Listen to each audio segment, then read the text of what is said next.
প্রিয় শিক্ষার্থীরা, আশা করি তোমরা ভালো আছো। আজকে আমরা তিনটা মডেলের ব্যবহার নিয়ে আসলাম। সেগুলো হচ্ছে would, would be, would have. আমরা আজকে এই তিনটা মডেলের ডিটেলস আলোচনা করব এবং কোনটা কী অর্থে ব্যবহৃত হয় এবং কোন স্ট্রাকচারে ব্যবহৃত হয় সেই সম্পর্কে আমরা বিস্তারিত আজকে জানব। তো তোমরা এখনও যারা আমার চ্যানেলটিকে সাবস্ক্রাইব করোনি, প্লিজ দয়া করে তোমরা অবশ্যই আমার চ্যানেলটিকে সাবস্ক্রাইব করো এবং বেশি বেশি ভিডিও পেতে অবশ্যই তোমরা লাইক, কমেন্ট এবং শেয়ার করবে। তো আমরা তিনটা মডেলের ব্যবহার সম্পর্কে জানার আগে আমরা মডেলের কিছু বৈশিষ্ট্য সম্পর্কে জেনে নেই। এই হচ্ছে মডেলের বৈশিষ্ট্য।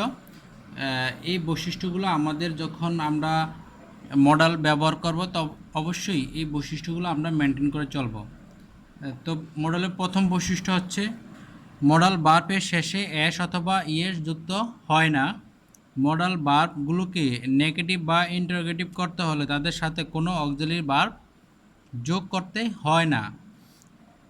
মডাল ভার্বগুলো প্রত্যেকই আলাদা এবং কোনোটির পাস্ট, প্রেজেন্ট কিংবা ফিউচার ফর্ম হয় না। যেমন কুড প্রেজেন্ট, ফাস্ট কিংবা ফিউচার টেন্সে ব্যবহৃত হতে পারে। মডাল ভার্বের সাথে আইএনজি যোগ হয় না এবং এদের প্রেজেন্ট পার্টিসিপল গঠন করা যায় না। এদের কন্টিনিউয়াস টেন্সে হয় না। মডাল ভার্ব এর কোনো ইনফিনিটিভ হয় না, অর্থাৎ টু গো, টু ওয়ার্ক এর মতো to can, to may, to must লেখা সম্ভব নয়। 6 নম্বর বৈশিষ্ট্য হচ্ছে মডাল ভার্বগুলো অনেক সময় সেন্টেন্সে অক্সিলারি ভার্ব হিসেবে ব্যবহৃত হয়। তখন মডাল ভার্বের পরে মূল ভার্বটির বেস ফর্ম বসে।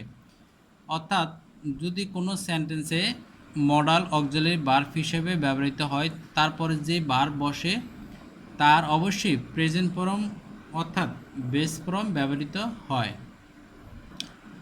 তো আজকে আমরা would, would be, would have এর ডিটেলস আলোচনা করব এবং কোনটা কী অর্থে ব্যবহৃত হয় সে সম্পর্ক আমরা অবশ্যই আজকে জানব।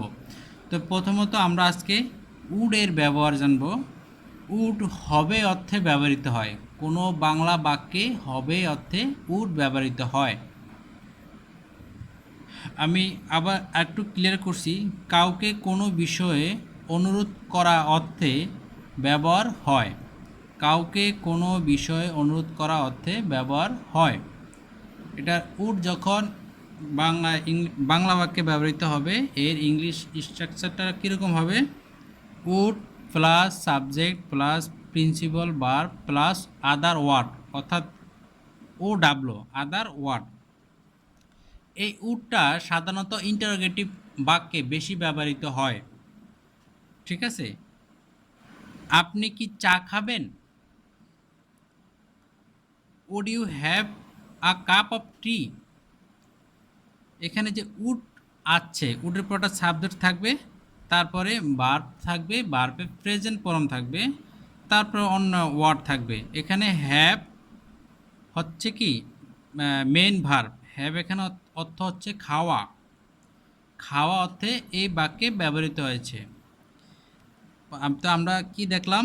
প্রথমে উড বসবে, তারপরে সাবজেক্ট, তারপরে মূল ভার্ব, তারপরে আদার ওয়ার্ড, যে কোনো ওয়ার্ড হতে পারে। ঠিক আছে? আরেকটা দেখছি, আপনি কি বিষয়টি আমাকে বলবেন? তাহলে বাক্যটা অবশ্যই উড দ্বারা ব্যবহৃত হবে। তাহলে প্রথমে উড হবে, তারপরে সাবজেক্ট হবে, তারপরে ভার্ব হবে, ভার্বে অবশ্যই বি ওয়ান থাকতে হবে। ঠিক আছে? অর্থাৎ প্রেজেন্ট ফর্ম, তারপর আদার ওয়ার্ড আপনি বসাবেন। এই হচ্ছে উড এর ব্যবহার। তো আমরা তারপর উড বি এর ব্যবহার আমরা শিখব। উড বি হবে অথবা থাকবে এই অর্থে ব্যবহৃত হয়। আমরা যদি স্পেশালি আইডেন্টিফাই করতে যাই, সেখানে বি অর্থ হচ্ছে হওয়া। বি একটা মেইন ভার্ব। উড অর্থ বে অথবা ব অর্থে ব্যবহৃত হয় বাংলা। তো উড বি টোটালটা অর্থ হবে হবে অথবা থাকবে এই অর্থে বাংলা ব্যবহৃত হবে। তো যখন উড বি হবে অর্থে ব্যবহৃত হবে, তখন এর স্ট্রাকচারটা, ইংলিশ স্ট্রাকচারটা এরকম হবে: subject plus would be plus noun অথবা অ্যাডজেক্টিভ। আমি আবার বলছি, subject plus would be plus noun অথবা অ্যাডজেক্টিভ হবে। উড বি যখন হবে অর্থে বা কোনো বাংলা বাক্যে ব্যবহৃত হয় তখন ইংলিশ এর স্ট্রাকচারটা এরকম হবে, আমি একজন আইনজীবী হব। আমি একজন আইনজীবী হব। I would be a lawyer. I would be a lawyer. বা আমরা এখানে লিখতে পারি কি, আমি একজন পুলিশ হব। তা I would be a police. এটা অবশ্যই দেখেন, এটা কি ফর্মে আছে? নাউন ফর্মে আছে। এটা নাউন ফর্মে আছে। সে পরিশ্রমী হবে। He would be industrious. সে পরিশ্রমী হবে। এটা আছে কি কি ইয়েতে আছে, অ্যাডজেক্টিভ আকারে আছে এখানে। তো আমরা যখন উড বি হবে অর্থে ব্যবহৃত হবে তখন সাবজেক্ট প্লাস উড বি হয় নাউন হবে অথবা অ্যাডজেক্টিভ হবে। তো এখানে নাউন হয়েছে, এখানে কি হয়েছে? অ্যাডজেক্টিভ আকারে হয়েছে। এই হচ্ছে উড বি এর ব্যবহার। আপনি যদি বাংলা ভাষায় বসে বসে প্র্যাকটিস করতে চান তাহলে অসংখ্য বাক্য এরকম স্ট্রাকচার দিয়ে আপনি করতে পারবেন। আমি কয়েকটা বাংলা বাক্য বলছি, আপনার এগুলা ইংলিশে করে নিন। তোমার ভাই একজন সেরা চিত্রকর হতে পারে। নিলয় একজন লেখক হবে। আমি একজন প্রতিবাদী হব। সে একজন সমালোচক হবে। তোমরা সচেতন হবে। এরকম অসংখ্য বাংলা বাক্য তৈরি করা যায় এই উড বি হবে অর্থে দ্বারা। উড বি যখন থাকবে অর্থে ব্যবহৃত হবে তখন এর ইংলিশ স্ট্রাকচারটা এরকম হবে, subject plus would be plus adverb. আমি আবার বলছি, উড বি যখন থাকবে অর্থে ব্যবহৃত হবে তখন এর ইংলিশ স্ট্রাকচারটা এরকম হবে, subject plus would be plus adverb. সে এখন মাঠে থাকবে। He would be in the field. He would be in the field now. সে এখন মাঠে থাকবে।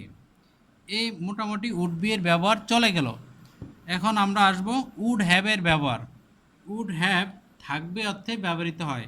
যে কোনো বাংলা বাক্যে উড হ্যাভ থাকবে অর্থে ব্যবহৃত হয়। ভবিষ্যতে কারো কোনো কিছু থাকবে এরূপ অর্থ বোঝালে উড হ্যাভ ব্যবহৃত হয়। এর ইংলিশ স্ট্রাকচারটা কীরকম হবে? Subject plus would have plus noun.